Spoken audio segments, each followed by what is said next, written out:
বাড়ির সমস্ত কাজ শেষ হওয়ার পর অতনু ঠিক করলো এবার মাকে ফিরিয়ে আনার সময় হয়েছে। এতদিনের পরিকল্পনা, পরিশ্রম সবই ছিল একটাই উদ্দেশ্যে, মায়ের পুরনো বাড়িটাকে আবার নতুন করে সাজানো। কিন্তু সেই কাজটা সহজ ছিল না, কারণ সবিতা দেবী ছিলেন খুবই আবেগপ্রবণ মানুষ। বাড়ির প্রতিটি ইঁট, প্রতিটি কোণে জড়িয়ে ছিল তার স্বামীর স্মৃতি। তাই বাড়ি মেরামতের কথা উঠলে তিনি রাজি হতেন না। অতনু যখন দিদির বাড়ির উদ্দেশ্যে বেরোচ্ছিল, নমিতা বারবার তাকে বলছিল, শুনছো, মাকে একটু বুঝিয়ে সুঝিয়ে নিয়ে এসো, মা তো বড্ড অভিমানী, জানি না আবার অভিমান করে যদি না আসতে চাই। অতনু হেসে বলল, তুমি চিন্তা করো না, আমি ঠিক কোনো না কোনোভাবে মাকে বুঝিয়ে নিয়ে আসব। দিদির বাড়িতে পৌঁছে অতনু দেখল সবিতা দেবী মুখ ভার করে বসে আছেন। তিনি প্রথমে ছেলের সঙ্গে কোনো কথা বললেন না। প্রায় 5-10 মিনিট নীরবতায় কাটল।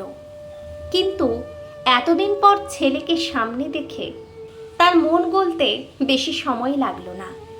হঠাৎই তিনি উঠে এসে অতনুকে জড়িয়ে ধরলেন। সেই আলিঙ্গনে ছিল অভিমান, ভালোবাসা আর অজস্র না বলা কথা।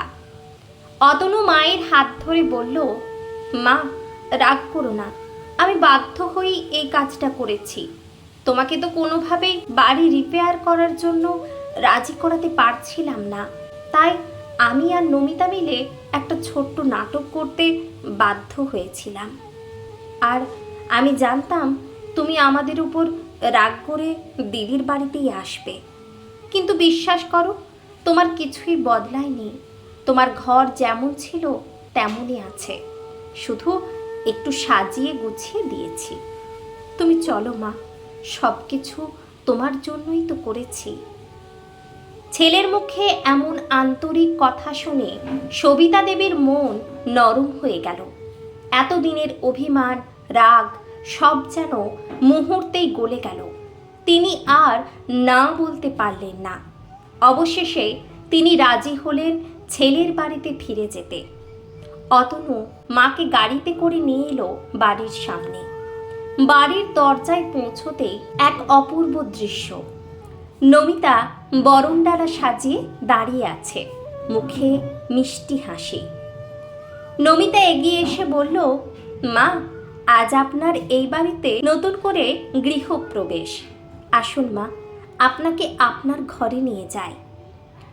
বরণ করে শাশুড়িকে ঘরে নিয়ে গেল নমিতা। সবিতা দেবী ঘরে ঢুকে চারপাশে তাকিয়ে অবাক হয়ে গেলেন। বাড়িটা যেন নতুন করে প্রাণ পেয়েছে, কোথাও যেন কোনো ভাঙন নেই। পুরনো কাঠামো অটুট রেখে যত্ন করে সব কিছু মেরামত করা হয়েছে। দেওয়ালগুলো পরিষ্কার, সাজানো ঘর, আর সবচেয়ে বড় কথা, ঠাকুরের সিংহাসনটি আগের মতোই সযত্নে রাখা আছে। নিজের ঘরে ঢুকে সবিতা দেবীর চোখ ভিজে উঠল। তিনি ধীরে ধীরে বললেন, হ্যাঁ রে বাবা, এই বাড়িটার সঙ্গে তোর বাবার অনেক স্মৃতি জড়িয়ে আছে। আমি ভাবতাম যদি কিছু বদলে যায় তাহলে সেই স্মৃতিগুলো হারিয়ে যাবে, কিন্তু আজ মনে হচ্ছে বাড়িটা যেন নতুন করে প্রাণ ফিরে পেল। অতনু একটু আশঙ্কা নিয়ে জিজ্ঞেস করল, মা, তুমি খুশি হয়েছ তো? সবিতা দেবী মৃদু হেসে বললেন, অনেক খুশি হয়েছি বাবা।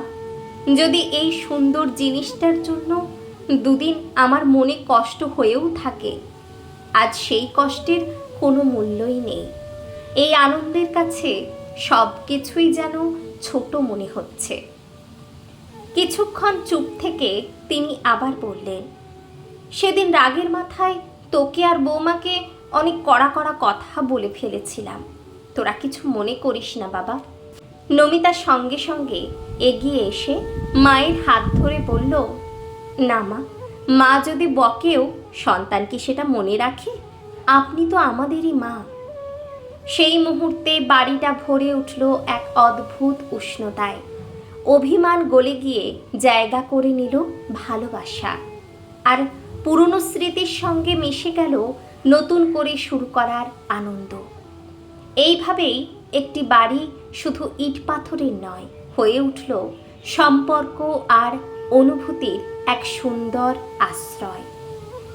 কলম ও কণ্ঠে বর্ষা। ভুল বোঝাবুঝি গল্পটির দ্বিতীয় এবং অন্তিম পর্বটি আজকে পোস্ট করলাম।